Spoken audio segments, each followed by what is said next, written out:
अब now the next topic we have is strength of acids and bases. Inside this you will आपका just study about आपका the strong acid and the weak acid आपका strong base and the weak base के बारे में आप पढ़ेंगे. तो सबसे पहले आपका strength आपका आप पढ़ेंगे strong acid. तो now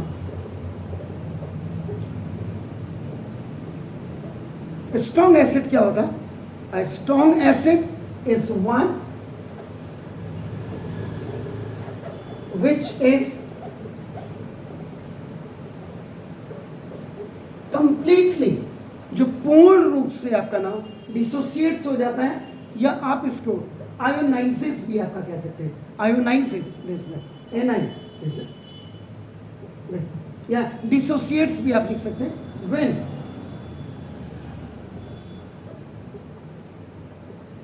dissolved in, जब पानी में आप इसको घोलेंगे एसिड्स को, अगर ये कंप्लीटली आपका डिसोसिएट हो गया या आयोनाइज हो गया एज अ रिजल्ट, और घुलने के बाद उसका जो रिजल्ट आपको मिलेगा एज अ रिजल्ट आपका नाम it gives a large number या large amount of hydrogen ion. अगर ये लार्ज अमाउंट में आपका हाइड्रोजन आयन देते हैं आपका नाम is it clear in the solution. उस सॉल्यूशन क्या हुआ? अगर आप स्ट्रॉन्ग एसिड आपका कब होगा? जब आप क्या करेंगे, इसको वाटर में आप मिलाएंगे और वाटर में मिलाने के बाद ये कंप्लीटली आयोनाइज हो जाएगा, डिसोसिएट हो जाएगा और large number of hydrogen ion देगा. Large number of hydrogen ion देगा. तो ना अभी कहाँ से होगा? The solution of strong acid. आपके पास जो स्ट्रॉन्ग एसिड है क्या आपका ना देखो, इन वाटर इज हाईली आपका ना देखो conduct. Now this due to high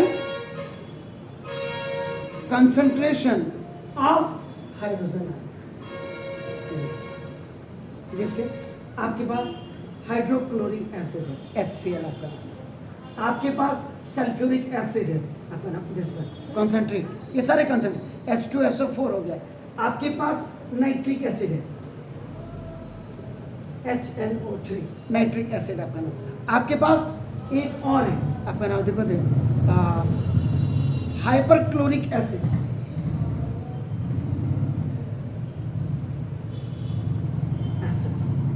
ये भी आपका स्ट्रॉन्ग एसिड होता है. ये आपका HClO4.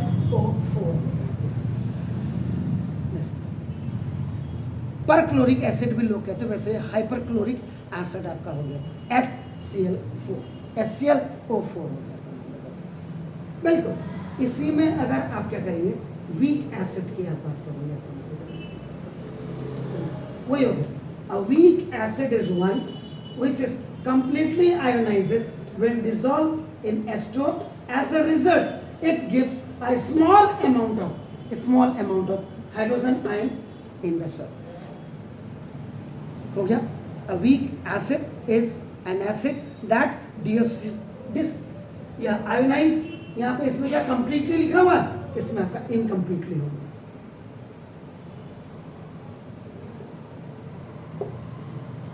बस ये वर्ड यहाँ पे से आपने कंप्लीटली की जगह में इनकम्प्लीटली आपने कर दिया. It does not release all it's hydrogen ion in A solution. It does not release all the hydrogen ion from, याद रखिएगा आपका नाम देखो इट्स सॉल्यूशन. अपने सॉल्यूशन से ये पूरा हाइड्रोजन आयन आपका नाम रिलीज नहीं करता है आपका नाम देखो. इसका मतलब क्या हो गया, यहाँ पे एज अ रिजल्ट, यहाँ पे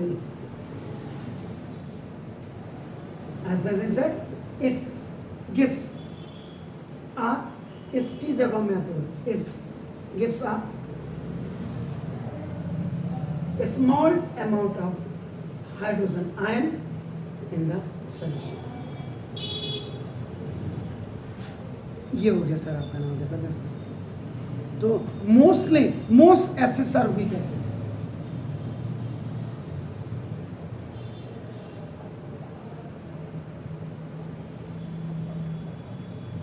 WEA के यहाँ मोस्ट एसिड्स आपके क्या होते हैं? वीक एसिड होते हैं। इसके एग्जांपल में आपका नाम क्या दे सकते हैं? आपका एसिटिक एसिड। एसिटिक एसिड का फॉर्मूला क्या होता है? CH3COOH। दिस एसिटिक एसिड आपका नाम देखो दिस।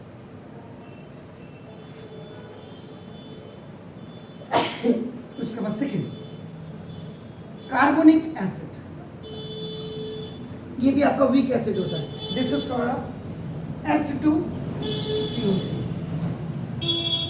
ये कार्बोनिक एसिड हो गया आपका नाम देखो दिस। उसके बाद हाइड्रोसाइनिक एसिड,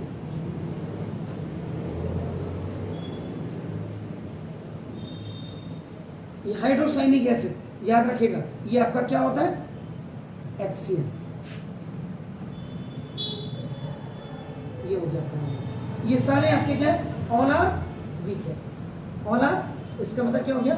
अगर आप इसकी डेफिनेशन को, a weak acid is one which is incompletely ionizes when dissolve in water. Incompletely आपका हो गया। क्लियर? तो ये आपके स्ट्रॉन्ग एसिड और स्ट्रॉन्ग वीक एसिड आपके पास होगा। मतलब स्ट्रॉन्ग एसिड अगर आपके साथ, स्ट्रॉन्ग एसिड और वीक एसिड में हाइड्रोजन के अमाउंट का होता है, हाइड्रोजन आयन के अमाउंट। इसका मतलब जब हम स्ट्रॉन्ग बेस और वीक बेस की बात करते हैं, वहाँ OH हाइड्रोक्साइड आयन की बात होगी। अगर हाइड्रोक्साइड आयन की अमाउंट ज़्यादा होगी, that will be the strong base. और आपका if the amount of the OH ion is least, कम है, तो आपका नाम इसका मतलब वो वीक बेस आपका हो जाएगा। Getting my point? But languages में आपका नाम थोड़ा सा एसिड की जगह में आपने बेस करना है। ठीक है? अब आप स्ट्रॉन्ग बेस के बारे में आप करें तो नाम a strong base, SB का a strong base आपका नाम is one that completely, this is completely ionize, completely ionizes आपका नाम in its solution। ये देखिए आपका नाम, it is also called alkali. कभी कभी कोई पूछता कि व्हाट इज एल्कली? एल्कली कुछ नहीं है, alkali are the strong bases. Alkali are the strong bases. और एल्कली का क्या हो गया? A strong bases is one that completely ionizes in its solution. आपका नाम है बेसिस। तो अब आपका क्या हो जाएगा? एज अ रिजल्ट, इसके रिजल्ट में क्या होगा? It gives a large amount of hydroxide ion। Hydroxide ion का लार्ज अमाउंट आपका देंगे अपन। जैसा ये आयन इसके पीछे जरूर लिख दीजिएगा इन द सॉल्यूशन। अब इसके एग्जांपल की अगर आप बात करेंगे तो सोडियम हाइड्रोक्साइड, सोडियम हाइड्रोक्साइड जब वाटर के साथ आपका देखो ना रिएक्ट होगा तो ये क्या बना देगा? वाटर का मतलब H2। ये हो गया देखिए अपना, ठीक है ना? तो ये क्या बना देगा? Sodium ion. ये सोडियम आयन बना दिया और यहां से प्लस OH आयन आपका ना, ये देखो जैसे ए, ये लार्ज अमाउंट में आपका ए बना दिया। आप इसमें आप इसको ऐसे, दूसरा एग्जांपल आपका KOH पोटेशियम हाइड्रोक्साइड जब वाटर के साथ आपका मिलेगा तो K प्लस और प्लस OH आपका नाम देखो जैसे ये आयन आपका बना देगा। तो इसका मतलब the solution of strong base in water is highly conductive. Highly conductive होगा due to high concentration of OH ion। OH ion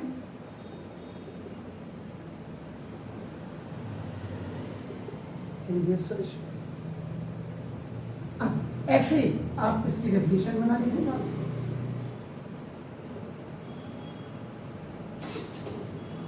यहाँ कंप्लीटली है तो यहाँ इनकम्प्लीटली कर दीजिएगा. इसका मतलब क्या होगा? Weak bases are those which do not ionizes या dissociate incompletely. आपका नहीं होगा ionizes completely. इसका मतलब डू नॉट लगा रहे हैं तो completely हो जाएगा, और आपका which ionizes incompletely भी आप लिख सकते हैं. डू नॉट नहीं लगा रहे हैं in their solution. As a result it gives the small e. As a result it gives a small amount of OH.